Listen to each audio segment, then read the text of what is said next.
కాలనేత్రానికి స్వాగతం. ప్రపంచం ఆరంభ కాలంలో దేవతలు మరియు అసురులు కలిసి అమృతం కోసం సముద్రాన్ని మథించాలని నిర్ణయించుకున్నారు. ఈ మహా సంఘటనను క్షీరసాగర మథనం అని పిలుస్తారు. మథనం ప్రారంభించిన వెంటనే మొదటగా బయటకు వచ్చింది భయంకరమైన హాలాహల విషం. దాని తర్వాత అందరూ ఆశ్చర్యపోయేలా ఒక వింత రూపం బయటకు వచ్చింది. ఆమెనే జ్యేష్ఠాదేవి. జ్యేష్ఠాదేవి రూపం ఇతరుల దేవతలాగా కాదు.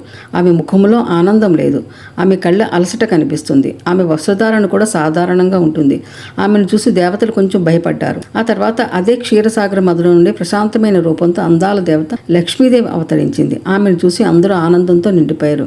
అప్పుడు దేవతలు గ్రహించారు, జీవితంలో మంచి మరియు చెడు రెండు ఉండాల్సిందే. లక్ష్మీదేవి సంపదకు ప్రతీక అయితే జ్యేష్ఠాదేవి దరిద్రానికి ప్రతీక. జ్యేష్ఠాదేవి ఇలా అన్నారు, నేను ఎక్కడ నివసించాలి అని. అప్పుడు దేవతలు చెప్పారు, అశుభ్రంగా ఉన్న ఇళ్లలో, ఇప్పుడు గొడవలు జరిగే ప్రదేశాల్లో, అబద్ధం మరియు అహంకారం ఉన్న చోట అక్కడే నీవు నివసించాలి అని.